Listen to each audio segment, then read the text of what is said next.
সন্ধ্যার টিফিন হোক কিংবা সকালের ব্রেকফাস্ট হোক, যখনই এই জিনিসটা বানাবে খেতে দুর্দান্ত লাগবে।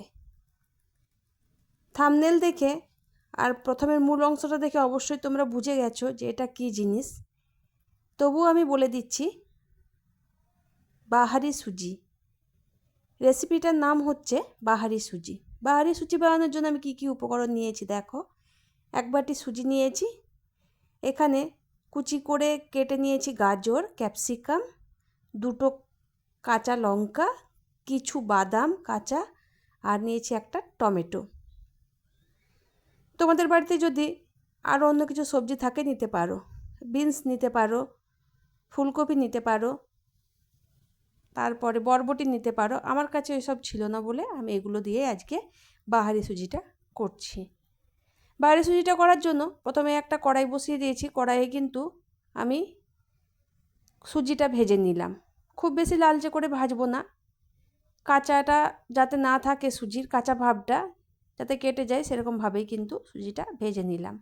তারপর কড়াই বসিয়ে দিয়েছি আর কড়াইয়ে দিয়ে দিলাম পরিমাণ মতো সাদা তেল। আর এই বাহারি সুজিটা কিন্তু সাদা তেলেই করতে হবে, সরষের তেলে এতটা কিন্তু ভালো লাগে না। দিয়ে দিয়েছি বাদাম 1 মুঠো, ভালো করে ভেজে নেব। এবার আঁচটা কিন্তু আমি মিডিয়ামে রেখেছি যাতে বাদামটা পুড়ে না যায়। বাদামটা খুব ভালো করে ভেজে নেব, কিন্তু পুড়েও যাবে না। এরকম অবস্থায় কিন্তু আমি বাদামটা এবার নামিয়ে নিলাম। খুব ভালো করে বাদামটা আমার এখানে ভাজা হয়ে গেছে। তারপরে আবার কড়াই কিছুটা পরিমাণে সাদা তেল দিয়ে দিয়েছি, কিছুটা পরিমাণে মানে 1 পিঞ্চ হলুদ দিয়ে দিয়েছি এখানে। আর এই রান্নাতে পরে কিন্তু কোনো হলুদ ব্যবহার করব না বলে আমি প্রথমেই হলুদটা দিয়ে দিলাম। তারপরে দিয়ে দিয়েছি কুচি করে কেটে রাখা গাজরগুলো। গাজরটা দিয়ে হাতে কিছুক্ষণ সময় নিয়েই কিন্তু ভালো করে গাজরটা আমি ভেজে নেব। আর সেই জন্য দেখো আমি এখানে ঢাকা দিয়ে দিয়ে কিন্তু ভেজে নিচ্ছি, তাহলে খুব তাড়াতাড়ি হবে। আর আঁচটা কিন্তু আমার মিডিয়ামে রেখেই আমি রান্নাটা করছি। দেখো এখানে গাজরটা আমার খুব ভালো মতো ভাজা হয়ে গেছে। এর মতো অবস্থায় আমি দিয়ে দেব কেটে রাখা ক্যাপসিকাম কুচি। ক্যাপসিকাম দিয়েও কিন্তু আমি ভালো করে নেড়ে চেড়ে একদম মিশিয়ে নেব আর খুব সুন্দরভাবে কিন্তু ভেজে নেব।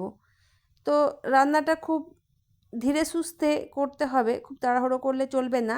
তবে এই বাহারি সুজির রান্নাটা খেতে কিন্তু খুবই ভালো লাগে, দুর্দান্ত লাগে রান্নাটা। দেখো ঢাকা খুলে আমি আবার কিন্তু উল্টে পাল্টে নিচ্ছি। আর দেখো আমার খুব সুন্দর কিন্তু ভাজাও হয়ে গেছে এখানে। গাজর আর ক্যাপসিকামটা খুব ভালো করে ভাজা হয়ে গেছে। এখন আমি দিয়ে দেব একটা টমেটো যে কেটে রেখেছিলাম সেই টমেটো কুচিটা।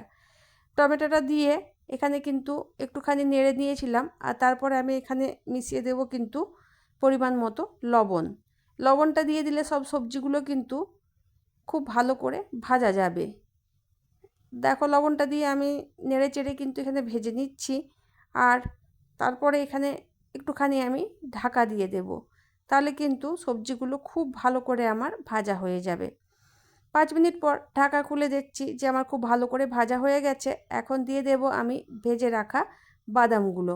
বাদামগুলো দিয়ে আমি কিন্তু এখানে খুব ভালো করে নেড়ে দেব।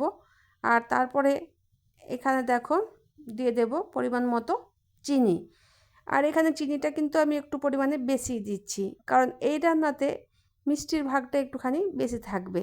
সব রকমই ব্যালেন্স ঠিক রাখার জন্য আমি কিন্তু লঙ্কাটা এখন দিইনি, লঙ্কাটা আমি পরে অ্যাড করব। এখানে ভেজে রাখা সুজিটা আমি দিয়ে দিলাম। সুজিটা দিয়ে ভালো করে নেড়ে চেড়ে নেব।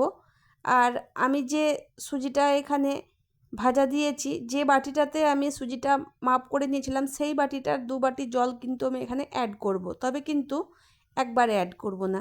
তোমরা দেখতেই পাচ্ছ আমি কিছুটা জল দিলাম আর তারপর খুব ভালো করে এখানে মিশিয়ে নিচ্ছি।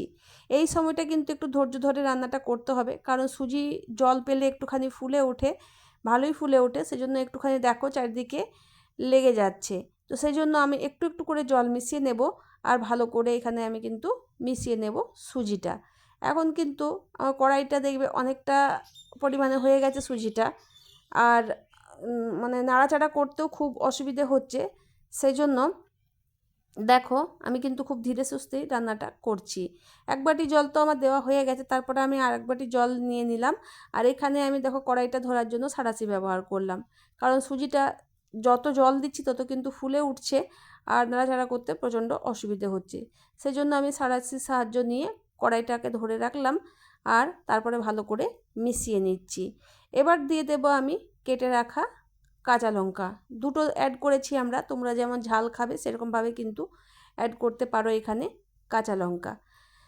বাড়িতে ছিল কতগুলো কিশমিশ, সেটাও কিন্তু এখানে অ্যাড করে দিলাম। তারপরে দেখো আবার ভালো করে আমি মিশিয়ে নেব। এখানে কিন্তু রান্নাটা আমার অনেকটা হয়ে এসেছে, মিক্সিং করে নিলেই কিন্তু রান্নাটা আমার পুরোপুরি কমপ্লিট। তা আমি আঁচটা মিডিয়ামে রেখেই ভালো করে মিক্স করে নিচ্ছি। আর এই টাইমটা কিন্তু অনেকক্ষণ ধরে মিক্স করতে হবে। দেখো যত পরিমাণে ঠান্ডা হবে সুজিটা তত কিন্তু ঝুরঝুরে হয়ে যাবে। আর দেখো এখানে আমার ঝুরঝুরে হয়ে গেছে সুজিটা, ভালো করে মিক্স করা হয়ে গেছে। আর এই রান্নাতে সব কিছুই পারফেক্ট আছে, ঝাল যেমন আছে, নুন যেরকম আছে, মিষ্টি সেরকম আছে। তো সব রকম পারফেক্ট হওয়াতে এই যে বাহারি সুজিটা খেতেও কিন্তু খুব ভালো লাগে। এখানে আমি পরিমাণ মতো বাদামও দিয়েছি, তোমরা তো দেখলে। তো সম্পূর্ণ রেডি হয়ে গেছে আমার বাহারি সুজি। তোমাদের কার কার ভালো লাগে এরকম সুজি খেতে অতি অবশ্যই কমেন্টে জানাবে। আমার তো এই সুজিটা খেতে খুবই ভালো লাগে। তো তোমাদেরকে দেখিয়ে দিলাম যে আমি কীভাবে বাড়িতে এরকম সুজি বানিয়ে থাকি। আর অন্যরকম পদ্ধতিও আছে এরকম সুজিটা বানানো, সেটা আমি কিন্তু পরের ভিডিওতে নিয়ে আসব। তো দেখো এখানে প্লেটে আমি সার্ভ করে নিয়েছি।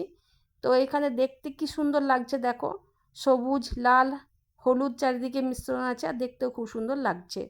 তো বন্ধুরা তোমাদের এই রেসিপিটা কেমন লাগলো অতি অবশ্যই কমেন্টে জানাবে। যদি ভালো লেগে থাকে লাইক কমেন্ট শেয়ার করে পাশে থেকো। দেখা হচ্ছে আবার কোনো নতুন ভিডিওর সাথে।